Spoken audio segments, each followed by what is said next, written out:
ஏன் குடிச்சிங்க பதில் சொல்லுங்க. இல்ல இப்போ பாப்பா தான். நீங்க குடிப்பீங்களா சார்? நான் குடிக்க மாட்டேன். அப்படி சார் நம்ம செலவில் இண்டஸ்ட்ரி. அப்போ ஜீசஸ் குடிச்சாருன்னா நம்மளும் குடிக்கலாம். நீங்க குடிச்சது என்ன பிராண்டுன்னு கேட்குறாங்க. ஏன் மீறினா ஒரு நிமிஷம் அவங்கள்ட்டே மைக் தரேன். ஏன் இப்படி பண்றீங்க? எனக்கு இதுக்கும் எந்த ஆரம்பத்துலேருந்து சரக்குலேயே இருக்கீங்க சார் நீங்க. நம்ம சேர்ந்து நியூஸ் 10 தமிழ் சேனலுக்கு like, share and subscribe. Thank you. Vijay Antony sir இங்கே இதோ எஸ் சார் எஸ். இல்லை ஆக்சுவலாக நம்ம இங்கே வந்து தமிழ்நாட்டில் வந்து மது ஒழிக்கணும்னு சொல்லிட்டு கவர்மெண்ட்லேருந்து எல்லாம் போராடுறோம். Okay sir. ஃபர்ஸ்ட் நைட்டுன்றது ஒரு வாழ்க்கையை தொடங்குற விஷயம். ஆமாம் சார். பாலும் பழமும் கொடுத்து தான் பார்த்துருக்கோம். நீங்கள் சரக்கு ஊற்றுறாம அதுவும் பொண்ணு கையில். புதுமையான கேள்வியாக இருக்குங்க. நீங்கள் குடிப்பீங்களா சார்? நான் குடிக்க மாட்டேன். அப்படி சார் நம்ம செலவில் பாதி பேர் குடிப்பீங்கன்னு நினைக்கிறேன். ஆம்பளைங்க குடிக்கிறதே நம்ம வந்து இப்போ தடுக்கணும்னு சொல்லி இல்லை ஆம்பளை பொம்பளைலாம் வேறுபாடு பார்க்க வேணாம் சார். குடினா எல்லாருக்கும் ஒன்று தான் சார். அது இதில் வந்து ஆண் பெண் பிரிக்கவே வேணாம். நமக்கு எல்லாம் இருக்கோ அது அவங்களுக்கும் உரித்தானது தான். நம்ம அப்படி பார்த்துட்டு இருக்கிறோம். குடியை ஆதரிக்கலை, ரைட்டுன்னு சொல்ல வரல. ஆனால் நம்ம குடித்தா அவங்களும் குடிக்கலாம். நம்ம குடிக்கக்கூடாது தப்புன்னு அட்வைஸ் பண்ணுறதா இருந்தால் ஆம்பளைக்கும் பண்ணலாம், பொம்பளைக்கும் சேர்த்தே பண்ணலாம். இல்லை நீங்கள் அதில் ஸ்டார்ட் பண்ணியிருக்கீங்களே அதை தான் கேட்கணும். சார் நான் பண்ணல சார், பாப்பா தான். ஏன் குடிச்சிங்க பதில் சொல்லுங்க. இல்லை இப்போ ஐடி ஃபீல்டு வந்ததுலேருந்து பெண்கள் இப்படி தான் இருக்காங்கன்ற மாதிரி காட்டுறீங்களா? இப்போ என்ன சார் ஐடி ஃபீல்டு வந்ததுக்கு பிறகு இது போஸ்டர் டீகோடிங் மாதிரி இருக்கு. நம்ம அடுத்த கேள்விக்கு போனால் ரொம்ப நல்லா இருக்கும். அப்படிலாம் இல்லை சார். ரொம்ப நாளாகவே குடின்றது இருக்குது சார். நம்ம ஊரில் சாரா என்ற பெயரில் குடிச்சிட்டு இருந்தோம். இப்போ பாரில் வந்து ட்ரிங்க்ன்ற பெயரில் குடிக்கும். குடின்றது ரொம்ப நாளாகவே காலம் மதுபானம் அந்த காலத்துலேயே வந்து திராட்சரசம் 2000 இயர்ஸ்க்கு முன்னாடி வந்து ஜீசஸ் கூட குடிச்சிருக்கிறாரு. நிறைய குடின்றது ரொம்ப நாளாகவே இருக்குது சார் இண்டஸ்ட்ரி. அப்போ ஜீசஸ் குடிச்சாருன்னா நம்மளும் குடிக்கலாம். அப்படி கிடையாது சார். அது தெரியல என்ன அப்படி கிடையாது. சோமபானம்னு ஒன்று நம்ம ராஜராஜ சோழன் ராஜேந்திர சோழன் டைமில் கூட இருந்திருக்குன்னு நினைக்கிறேன். ஆக்சுவலாக நம்ம புராணங்களில் படித்து வச்சு சொல்கிறேன். குடின்றது ரொம்ப நாளாகவே இருக்குது. அது இப்போ பேர் மாறுது. மெக்டொனால்ட்ஸ் என்ன கிங்ஃபிஷர்னு பேர் மாறி இருக்குது. அப்போ வந்து சோமபானம்னு வெறுமனே சிம்பிளாக அழைச்சிட்டு இருந்தாங்க. ஸோ பத்திரிகை நீங்கள் குடிச்சது என்ன பிராண்டுன்னு கேட்குறாங்க. எனக்கு தெரியல சார். Yes sir. அதே போல் பத்திரிகையாளர்கள் வந்து கிசு கேட்டீங்க. பத்திரிகையாளர்லாம் கிசு எழுதுறது தான் இருக்காங்களா? அப்படி கிடையாது சார். சும்மா நீங்கள் பத்திரிகையாளர் கேட்டிங்களா? அதுக்காக கேட்குறோம். ஒருத்தருடைய வெளியே புகஞ்சாதான் அது வந்து தெரியும். வெளியில் புகையத்துக்கு முன்னாடி யாருமே அதை தொட மாட்டாங்க, டச் இருக்காது. விஜய் ஆண்டனி சார் சைட்லேருந்து ஏதோ புகையுது அப்படின்னா மட்டும்தான் அது கிளம்பும் பூதம். அப்படி கிடையாது சார். இப்போ நான் இந்த வரைக்கும் எந்த புகைச்சலுமே இல்லாமல் என்னை தூக்கி பெரிய உயரத்தில் வச்சுருக்கிறீங்க. நான் சின்ன வயசில் ஒரு டிவி ஆட் ஒன்று பார்த்தேன். ரோட்டில் வந்து ஒரு பேம்ப்ளேட் ஒருத்தர் சின்ன என்ன ப்ரோஷர் மாதிரி கொடுத்துட்டு இருந்தாங்க ஸ்கூல் பசங்க எல்லாமே. ஒரு டீச்சர் வந்து இப்படி கொடுக்காதீங்க, அதை நீங்கள் கசக்கி கொடுங்க, அப்போ தான் விரிச்சு படிப்பாங்கன்ற மாதிரி நீங்கள் கூட பார்த்துருப்பீங்க. அது மாதிரி பொதுமக்கள் நீங்கள் அப்படி பண்ணல. பொதுமக்களுக்கு வந்து சின்ன ஒரு பிரச்சனை அப்படின்னா ஈஸியாக நார்மல் விஷயத்தை நீங்கள் சொல்கிறத காட்டிலும் அதில் ஏதாவது சின்ன குதர்க்கமாக நீங்கள் ஒரு வார்த்தை எழுதுனீங்கன்னா அது டக்குன்னு ஈஸியாக ரீச் ஆகுதுன்றதுக்காக எங்களை ப்ரொமோட் பண்ணுறதுக்காக நீங்கள் கஷ்டப்பட்டு சம்டைம் கிஸ் எழுதுறீங்க. உங்களை தப்பாக சொல்லலை, நீங்கள் நல்லது தான் பண்ணுறீங்க. இப்போ இந்த வீடியோ வைரல் வீடியோ தான் கண்டிப்பாக. அதே போல் நம்ம சாங்கில் கூட ஒரு டைலாக் அந்த இது பார்த்துருப்பீங்க. பொண்ணுங்களை வந்து சாமியே வந்து இது பண்ணால் அவங்களுக்கே சனி பிடிக்கும் கடவுளுக்கே அப்படின்ற மாதிரி. பொண்ணுங்களோட சண்டை போட்டால் கடவுளுக்கே சனி பிடிக்கும் அப்படின்ற மாதிரி நீங்கள் சொல்லியிருப்பீங்க. பொண்ணுங்களோட சண்டை வச்சா கடவுளுக்கே சனி. ஆமாம் சார். பெண்களை வந்து அந்த இடத்துல வைக்கணும், தாய்மார்களை ஈஸியாக எடுத்துக்கூடாது, சண்டை போட்டிங்கன்னா நீங்கள் காலி அப்படின்னு பெண்களை உயர்த்தி பேசியிருக்கோம் சார். கடவுளுக்கே அந்த நிலைமை தான். ஆமாம் சார். பெண்கள்கிட்ட நீங்கள் ஜாக்கிரதையாக இருக்கணும். எல்லாரும் கை தட்டிட்டாங்க. சூப்பர். லிரிக்ஸ்லாம் கவனிச்சிருக்கீங்களா? ஒரு தடவை தான் கேட்டோம். பரவாயில்ல, ஒரு தடவை தான் பாட்டு போட்டோம். எப்படி பாருங்க இம்பாக்ட். அதான் அடுத்த கேள்வி சார். எனக்கு yes sir. Vijay Antony sir mike yes sir. மைக்கில் பேசுங்க அப்படியே எல்லாரும். பல படங்களை வந்து நீங்கள் வந்து மூடி டைப்பாக ஒரு மாதிரி லைஃபை வெறுத்தாமல் தான் நீங்கள் நடிச்சிருக்கீங்க. ஆனால் இந்த படத்தை பொறுத்த வரைக்கும் அந்த வெத்தலை சாங்கில் வந்து காலை தூக்கி அந்த ஃபென்டாஸ்டிக்காக ஒரு டான்ஸ் போட்டிருக்கீங்க. தேங்க்யூ. எப்படி அந்த டான்ஸ் வந்து நீங்கள் ரிஹர்சல் பண்ணீங்களா? இதில் வந்து எப்படி லவ் ஸ்டோரின்றீங்க, எப்படிப்பட்ட ஸ்டோரி இது லவ் சார்? ஆக்சுவலாக மாஸ்டர் தினேஷ் மாஸ்டர் தான் ஃபுல்லாக கொரியோ பண்ணாங்க. ரொம்ப சிம்பிளான ஸ்டெப்ஸ் கொடுத்தாங்க. அப்புறம் பார்த்தீங்கன்னா சார், சினிமான்றது டக்குன்னு ஒரே ஷாட்டில் அந்த 4.5 minutes பண்ணுறது இல்லை சார். இந்த ஒரு ஸ்டெப்பை நான் பண்ணுறதுக்கு ஒரு 10 ப்ராக்டிஸ் பண்ணி 11th டேக் தான் ஓகேயாக இருக்கும். அப்படியே நல்லா மேனேஜ் பண்ணி கொடுத்துருக்காங்க. தவிர்த்து I am very normal poor dancer only. But நல்லா கோரியோகிராஃப் பண்ணியிருக்காங்க. அவங்க வச்ச கேமரா ஆங்கிள். நான் தனியாக ஆடினா வீக்காக தெரியக்கூடாதுன்றதுக்காக சுற்றி 10 பேர் அதே ஸ்டெப் பண்ணுவாங்க. ஸோ நான் பண்ணுற சின்ன ஸ்டெப் வந்து பார்த்தீங்கன்னா பெருசாக மேக்னிஃபை ஆகி தெரியுது. அண்ட் நல்லா கொரியோகிராஃப் பண்ணியிருக்கிறாங்க. அவங்க கொரியோகிராஃபினால நான் நல்லா ஆடின மாதிரி தெரியுது ஆக்சுவலாக. விஜய் ஆண்டனி சார் இப்போ வந்து இங்கே எஸ். நம்ம வந்து ஏற்கனவே வந்து மிஸ்டர் ரோமியோ பார்த்துருக்கோம், சரிங்களா? அப்புறம் வந்து ரோமியோ ஜூலியட் பார்த்துருக்கோம், எல்லாம் லவ் ஸ்டோரி. இப்போ வந்து ரோமியோன்னு எடுத்திருக்கீங்க. இந்த டைட்டில் வந்து அவங்க தெரியுமா இல்லை வந்து நீங்கள் பேசி முடிச்சிட்டிங்களா?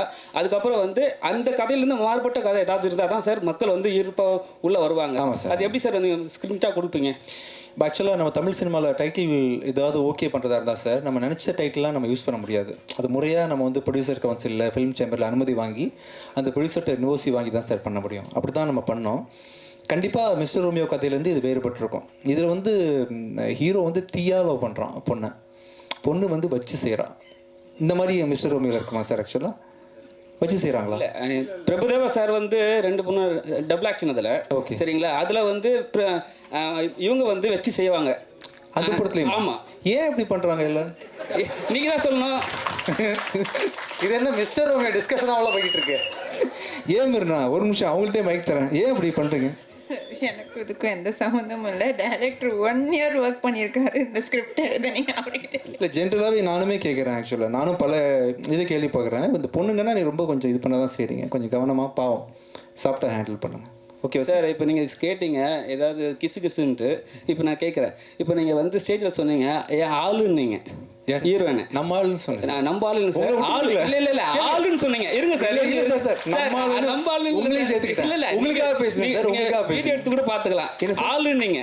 ஏன் ஆளுன்னா சொன்னேன். இல்லை ஏன் ஆளுன்னு சொல்ல நம்ம ஆளுன்னு சொன்னேன் சார். உங்களுக்கே சேர்த்து பேசியிருக்கேன். சரி ஓகே சார்.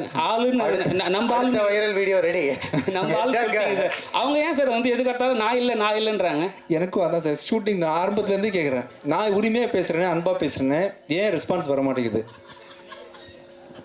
நான் அன்பாக தானே சார் பேசினேன். எனக்கு கொஸ்டினே கேட்கல. இல்லை, அவங்க என்ன கேட்குறாங்க, ஹீரோ வளைஞ்சு வராரு, அன்பாக பேசுகிறாரு, நீங்கள் ரியாக்ஷன் கம்மியாக கொடுக்குறீங்கன்னு கேட்குறாங்க.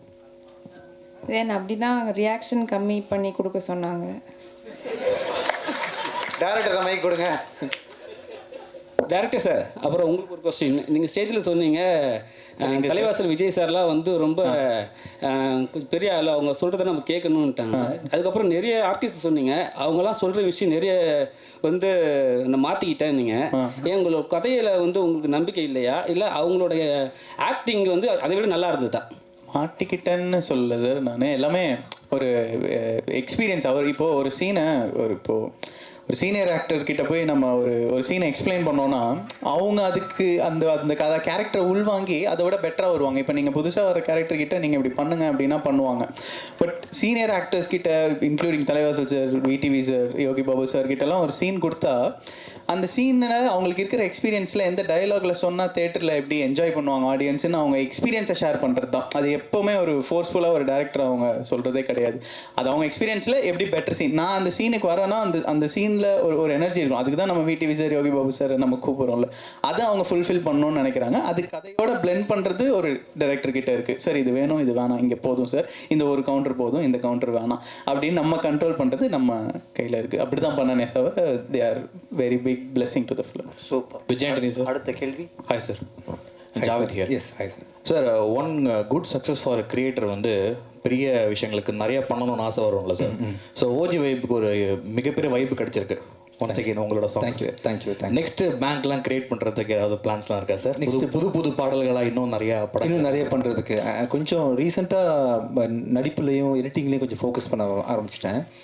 என் மியூசிக்கு இப்படி ரெஸ்பான்ஸ் இருக்கும், லைவ் கான்சர்ட்லாம் இவ்வளோ வைப் பண்ணுவாங்கலாம் ரீசெண்டாக எக்ஸ்பீரியன்ஸ் பண்ணுறேன்.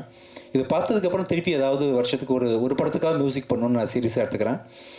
படத்தில் வாய்ப்பு இல்லைனா கூட அட்லீஸ்ட் 1 or 2 சிங்கிள் சாங்ஸ் நான் வந்து பண்ண ட்ரை பண்ணுறேன். அந்த ஓஜி வேப்காக பண்ணுறேன். ஷூராக மியூசிக்கில் வந்து ஃப்யூச்சரில் ஃபோக்கஸ் பண்ணுறேன். அதே மாதிரி வந்து ஒரு தடவை ஷூட்டிங் ஸ்பாட்டில் வந்து சொல்லியிருந்தீங்க நீங்கள், எனக்கு யார் ரொமான்டிக் படம்லாம் கொடுக்கவே மாட்டாங்கப்பான்னு சொல்லிட்டு. ஆமாம். ஸோ இதுக்கப்புறம் வந்து நிறைய ரொமான்டிக் படங்களுக்கான விஷயங்கள் ஓப்பன் அப் ஆகும்னு நினைக்கிறீங்களா sir? I think so. Vinayak கண்டிப்பாக வரும்னு நினைக்கிறேன். All the best. என்ன மிர்னாலினி வருமா? Okay. Girl friends. Yes. All the best. Thank you. Yes. சொல்லுங்க. எஸ்.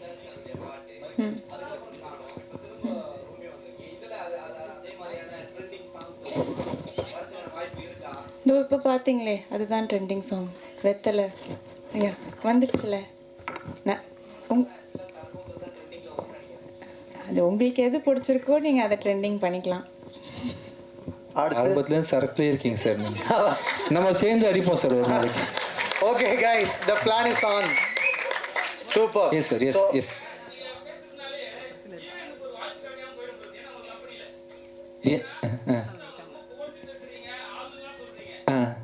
மைக் மைக் கொடுங்க, மக்களுக்கு கேட்கலாமா? ஒரு நிமிஷம் தம்பி, ஒரு நிமிஷம். ஃபர்ஸ்ட்லேருந்து பேசுங்க. மைக். உங்கள் பேர் மட்டும் சொல்லிட்டு பேசுங்க. விஜய் சார், என் பேர் மோகன்ராஜ். சரிங்களா?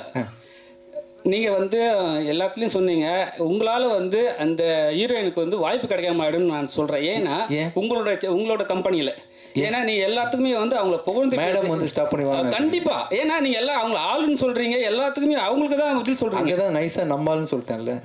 இல்லை சார், இப்போ வந்து நீங்கள் சொன்னீங்க ஒரு விஷயம் ஸ்டேஜ்லேயே வந்து கான்ட்ரவர்சியாக கேளுங்க, கிசு கேளுங்க. நீங்கள் இப்போ வீட்டுக்கு போனால் உங்களுக்கு கிசு இருக்கா இல்லை அடி இருக்கா? அடி உள்ளாதுன்னு நினைக்கிறேன். நான் அங்கே போனால் நைஸாக ஆக்ட் பண்ணிடுவேன். நீ கவலை பண்ணி அங்கே போனால் நான் வேறு மாதிரி மாறிடுவேன், பச்சை குழந்தையாக மாறிடுவேன் அந்த இடத்துல. சூப்பர், ரொம்ப ரொம்ப நன்றி. It was a very engaging and fun Q&A. Thank you so much. Hi, this is Minna. Like, share, subscribe, News 10 Tamil.